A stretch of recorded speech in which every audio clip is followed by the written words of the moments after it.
my voice, you better snap and get right. You understand? Yes, how are you here? You can't do a push to 41? Do not move. We would like to welcome you to the military as an option portion of Take Charge. Today we're going to talk about the enlistment process for joining the military, enlistment periods and drill requirements, basic training and advanced individual training, tuition assistance and the GI Bill, the different pay scales, extra benefits when joining the military.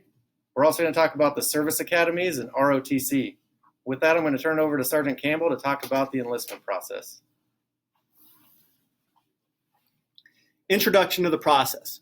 If you're interested in military service, the first thing you need to do is meet one of the recruiters that you've seen today. You need to meet with the one that's assigned to your specific school.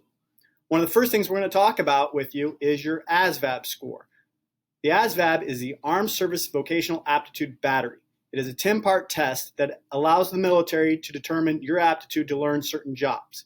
We also take 4 parts of that test and combine them and do it like a percentile sort of thing. Similar to the ACT and SAT, we're going to have your paragraph comprehension, your word knowledge, your mathematic knowledge, and arithmetic reasoning to determine whether or not you can serve in the military and if you're eligible for additional benefits. We're also going to have you go to MEPS. MEPS is your Military Entrance Processing Station. This is where you will conduct your physical. For those that have done an athletic physical, it's very similar. Our doctor just wants to make sure that you are mentally and physically ready for the rigors of military service. So with that, when you meet with your recruiter, we're going to go over any medical conditions that you may have and any law violations that you may have. Not all medical conditions are disqualifier, and neither are all the law violations. We can allow for certain waivers for certain circumstances. So even if you have something, don't be afraid to speak to your recruiter. In order to enlist, you have to be at least 17 years or old. If you're 17, you can actually enlist with parental consent. That's what I did. This will allow you to join the National Guard and go to basic training between your junior and senior year. Then you'll come back and complete your senior year and go to your advanced individual training or your job training after your senior year before you start college. The great benefit about the National Guard is we're part-time. You're going to be able to serve with us and utilize our education benefits that one of my colleagues will talk about later to allow you to serve and go to the military, serve and go to college at the same time. I'll be followed by Sergeant Crane. How long do I have to enlist for? All first-time contracts have an 8-year military service obligation. Those 8 years are split up between 2 different portions. So your active and then your individual ready reserve. The individual ready reserve is where your name just sits in a logbook, a database somewhere, and essentially just replaces the draft. Active duty, you get to serve where you're stationed. That may or may not even be a part of your choice. With the National Guard, you get to choose what unit you would serve with once a month. 1 week in a month, 2 weeks in the summer, you're out doing some training, depending on what your job is or what you choose. And then as soon as you join, we start a RSP program, so Recruit Sustainment Program. And all this is basic training preparation. We teach you how to prepare yourself mentally and physically, and even teach you some of the things that you will learn in basic training. What is basic training in AIT like? I think this is the number one question as a recruiter that I get from most of my recruits is what the heck am I going to do at basic training and how long am I going to be gone?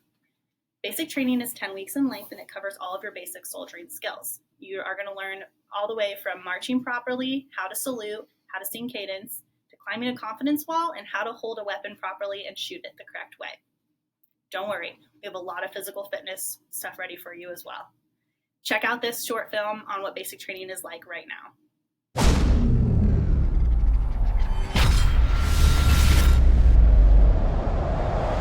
Becoming a soldier in the Army National Guard is not easy. Don't quit, let's go! But it will be one of the most transformative experiences of your entire life.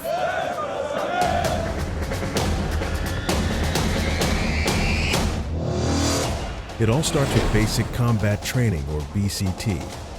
Over the course of 10 weeks, you will learn to overcome any challenge placed before you. The transition from civilian to soldier will transform you both physically and mentally. and will be an experience that you will remember for the rest of your life. Welcome to the U.S. Army, the world's greatest fighting force. The U.S. Army has 4 sites for BCT: Fort Benning, Fort Jackson, Fort Sill, and Fort Leonard Wood.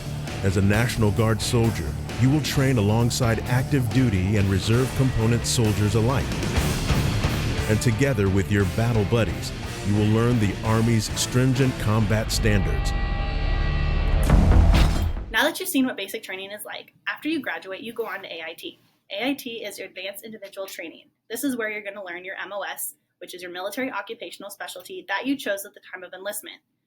The length of this school just depends on the specific MOS. They can range from 4 weeks to 46 weeks.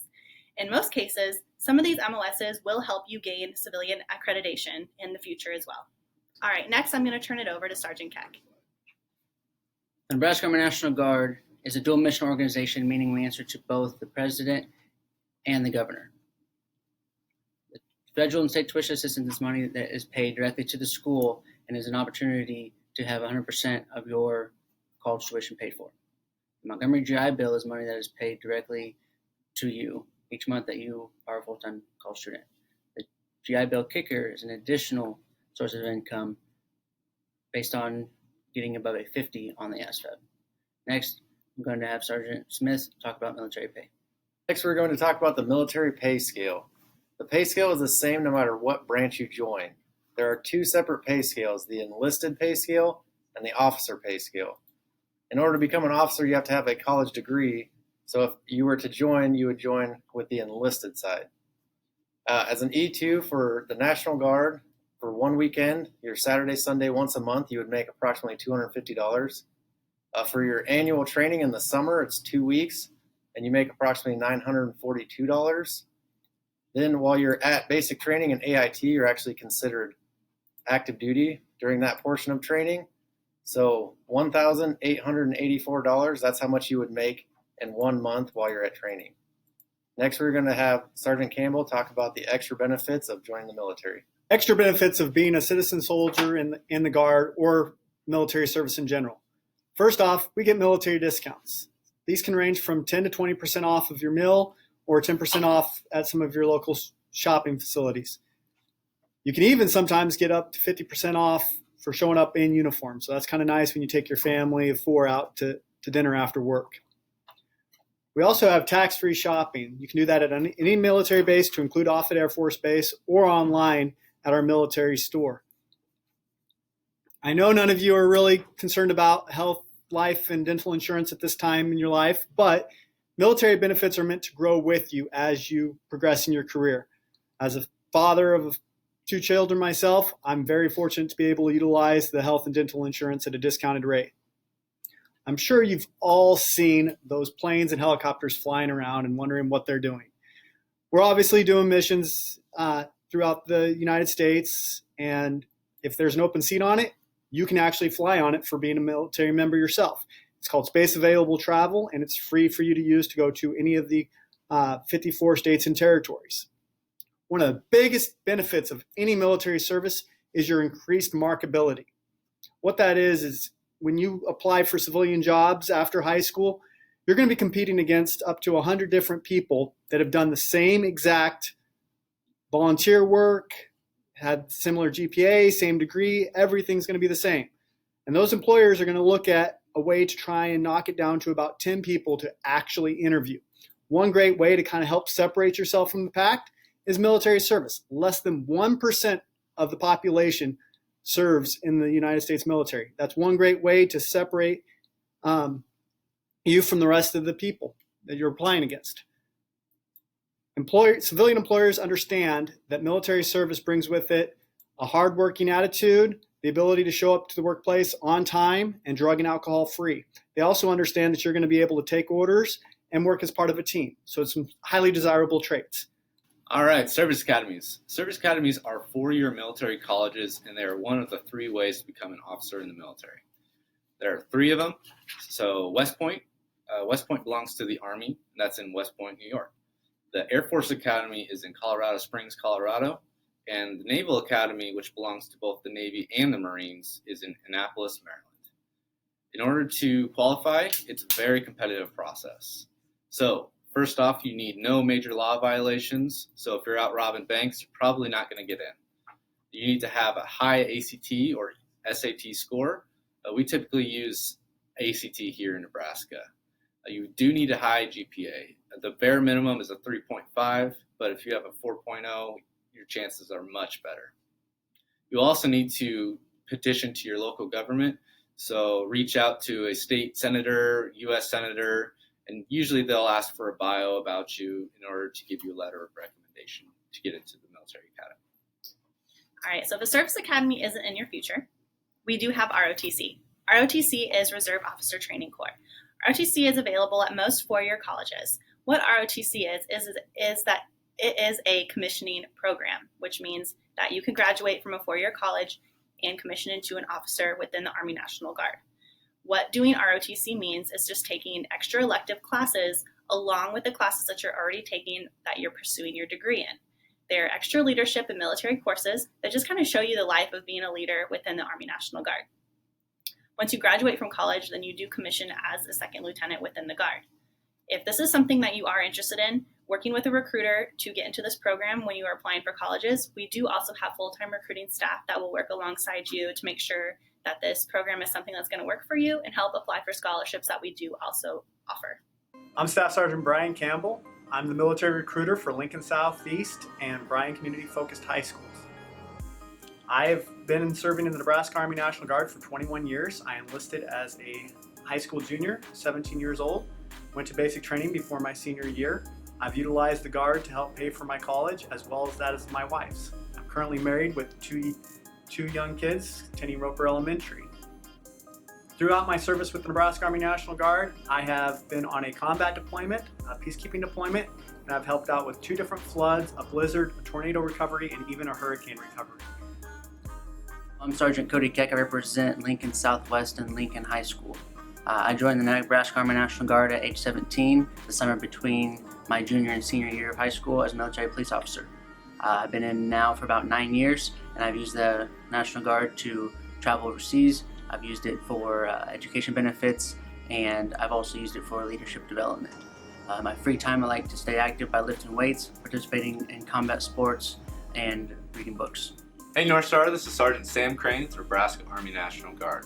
I am a graduate of North Star, class of 2013, and I've been in the Guard for about 6.5 years. If you want to learn more about the Nebraska Army National Guard, my contact information will be at the end of the presentation.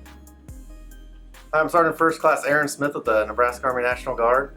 I joined the National Guard in 2006.